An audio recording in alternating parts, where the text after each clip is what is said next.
Persona 1, titled Revelations Persona, originally released on September 20th, 1996 for the PlayStation 1 console. Persona is a spin-off of the Megami Tensei series that has grown to stand on its own as a fully fledged RPG series known by many today.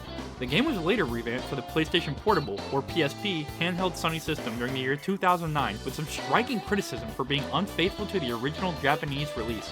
The game centers around a group of high schoolers with the main character wearing a gray uniform with dark hair and an almost blue tint and an earring. The party consists of the main character, 3 set party characters, and a single slot character choice with a pool of 4 characters to choose from. This is all dependent on what is considered the main route of the game, known as the Sebec route. There is the second option for the story of the game known as the Snow Queen questline with 2 optional characters from a pool of 3, but since the game primarily directs you into the Sebec route, we will be reviewing this line of the game. The game features a combat style seeing a likeness to the round-based strategy combat similar to the Dragon Quest series, also one of my favorite RPG series. However, Persona features its own unique spin from that of the fantasy RPG. Instead of magic, the user is granted the strange power of a persona, a generation of the spirit of one's own inner self. The game has a higher level concept throughout the game that people have many personas, or simply the different masks that people wear to interact with others and present themselves to the outside world. We'll touch more on this later. Another aspect of combat allows the characters in high school to wield guns in Japan. Let me repeat that for a second. The characters are high schoolers in Japan with guns. I'm gonna let that one speak for itself as an American. Anyway, I'm a person who has a love for the JRPG genre and RPGs in general. See every Knights of the Old Republic video ever made on this channel. Following my playthrough of a good portion of the Dragon Quest series and Octopath Traveler 1, I decided to experience some of the games in another series. I remembered seeing the release of Persona 5 years back and I was captivated by the trailers but never got around to it. And with the release of Persona 3 Reload, I figured this was a good series to dive into. This also coincides with my strange behavior of believing that if I'm going to play a series, I have to play it from the first game and play subsequent games. Hence, I have played the first 6 Dragon Quest games and 9, because I was lucky enough as a kid to stumble upon 9 in the pre-owned glass case of the Gamestop. Those of you out there that know it well. These kids will never understand the excitement to look through that case or the games on the shelf and hold it in the car on the way home staring at the box art and reading the description on the back over and over, building your own hype for the game to throw in your own handheld or console as you got home. Nevertheless, I'll be providing a full dissection of my thoughts on the game's interaction with characters, the nitpicks I had with the game, the overall story and themes, and mechanics of how the game plays. I will begin by gushing over what I love in the game and what kept me going. I'll add in other things that I like throughout the video, even through the critiques, and I do have plenty of them for this game. First thing that was going to be apparent from the start screen and held throughout the game, I love the soundtrack. Described as a mix of jazz and pop and rock, the upbeat energy of the tracks mixed with the intense battle music provided a stunning enjoyment to the ambiance of the game. There's so many shorts played off the music and the first person movement that are very funny on YouTube and you should look them up. In light of the upbeat energy that the soundtrack provides, when traveling in the school and other more cheerful areas, the opposite can be said for areas of contention where there is danger lurking ahead. Persona provides an amazing atmosphere as well as context with the music so that you know when you enter a dungeon that there is trouble ahead of you and you will enter a boss fight. The fight music is an absolute banger, and the final boss fight soundtrack elevates this feeling of the combat even more so than the previous fights. The track sets itself apart from the regular fight and especially Kandori fight that breathes a culmination of the game hitting its crescendo. One of the pros that I enjoy in the game's movement. I'll start with the overworld movement. The controls are similar to any other movement of the time using left, right, up and down on the D-pad. However, the game's overworld often has you traveling at diagonal patterns with only the straight movement mechanics. Once you figure out your bearings for direction, this doesn't really pose a problem. However, you don't click 2 buttons to go diagonal. In the overworld, you can see the destinations from the top-down view. You can't see the names of the locations until you get close to them, but this is a small pick since once you see it once, you can always know where the location is after you've seen it. If you are paying attention to the story, which you should be, it's a story-driven RPG, and if you're not playing the game for the story, then like what makes you even happy? Do the fights and progress towards what? Like what is your goal of progression if you're not here for the story? Do you just get strong in the hopes that you will stumble upon the game and try to walk through the story without a whim or care for? You make me sick. Just read the text so you know what's going on, you animal. Anyways, if you are paying attention to the story, then you can generally guess what building you're going based on the context given and the design of the buildings. I also like the quick movement of the first-person movement, and I think that the controls allow you to quickly move through dungeons. Some might be annoyed by the movement due to the turning at every corner, but if you utilize the side moving feature that you can avoid all the turning animation, if you need to just go around a quick corner. And this mostly shows its best case when traversing multiple levels of stairs. You can quickly do a forward, sideways, and backward movement to switch floors and come out ready to go to a side turn or turn a direction you would like to go. When you utilize this movement with the map system, you can plan your path through the dungeons pretty well.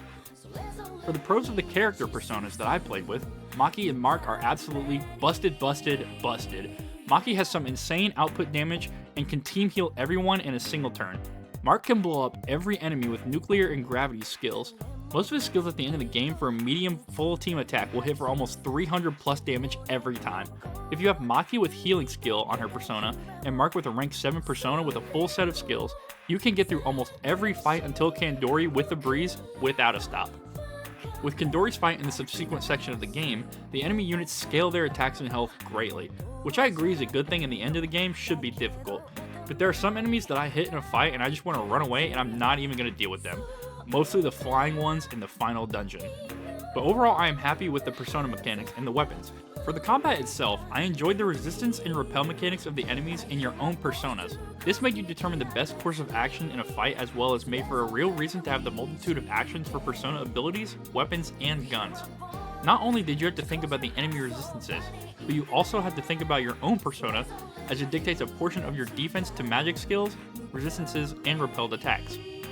Having this direct correlation to persona and character strength, it made sense to me that the developers gave you 3 different slots for personas on each character, so if you began a fight with no effective attacks and bad resistances, you can hot swap your persona in the battle to become a more efficient fighter, kinda like you would in Pokemon if you are at a disadvantage. Beyond this, I was very glad that dungeons gave you your SP back when traversing, so you don't have to camp out beside a healing spot when fighting, grinding, or figuring your way through a dungeon. Overall, I never saw the point of the character level and persona being different from any reason, as most of your attacks you are going to use a persona unless the enemy specifically resists or reflects their attacks. With that first nitpick of the game, we can transition to what I thought were some weak points of the game. Unlike I gave you for the transition to this section of the video, the game gives you no direction on absolutely anything. I played with Hidehiko Uesugi, also known as Brown. I absolutely had no idea that the game locked you into the character that you chose, also the fact that you only get to choose the one character. The only indication the game gives you is the question during their conversation that says, "Are you sure you want to take this character with you?" You sure about that? You sure about that? You sure about that? Other than that, there is no indication that this is an entire game choice and your party becomes locked. This was not necessarily a bad thing, as Hidehiko has some above average damage output for his best persona class. They are not up to the standard of Mark and the massive output that he can output, but I would say Hidehiko is a positive addition to the squad looking for damage output. My second qualm with the direction of the game is that there's no indication on how to create new personas, or at least that I can remember that this game was quite long and I likely forgot something at the beginning, to be honest. However, the only indication that I can recall in the game ever mentioning the Velvet Room is at the end of the game, where you converse with your own self and they mention that Igor, the Velvet Room guide, will know how to utilize the items to create the ultimate personas. If you made it to this room with the base personas, then by God, I tip my hat to you, because I don't know what level you had to hit to manage that one. Before I get to the final point, I want to point out that a flaw in the game is the money system. There was never a time I was strapped for cash or really cared about using money. I bought gear a single time for Maki and a single time for the rest of the crew that used all male gear. Other than that, I purchased a few orbs for persona abilities and nothing else really mattered. The final thing I want to touch on is that the main character's best persona lineup is mid. I mean straight ass mid. It's not as bad as Nanjo, which is my other big qualm for personas, because his personas are actually just ass. There's no mid about it. They have some trash status conditions and no damage output. Nanjo is such a bad character and it sucks so hard that he's required to be in the party with the personas he's given. The status is probably not as bad as I'm making it, but he really just didn't seem to fill a useful niche with any of his best personas. But for the main character, the first persona gives you the impression that he is going to be a very good persona user for the team. His wind gust attacks are very powerful, it seems like, for the first level, and then he falls off tremendously. Once you start getting new personas past level 25, they have some really lackluster skill spread. The defense stats for them are all good, however you cannot get very many useful good skills unless you use the skill orbs on the persona creation. Even with that, you are limited to one additional persona skill. Moving on, I'm going to do a kind of high level overview of the story, the themes, and what I kind of thought throughout the game. The game begins in the basement of the school, where suddenly a rush happens and all of the characters present gain the power of personas following discussion with Philemon. The deity Philemon exists within this realm between consciousness and unconsciousness. He reveals that all people are made up of many versions of themselves and that we must battle an awakening evil that is soon to reveal itself. Philemon states that we are able to communicate with him here as we have a strong will and sense of who we are compared to many of those who reach him in this realm. You then together realize that there's a bigger issue at hand at the hospital, and Maki is found not laid up in bed sick anymore, but walking around and in a perfectly healthy condition. However, you notice there's something off. At this point, Nanjo's caretaker / butler is killed, and in my opinion, this event happens a bit too early.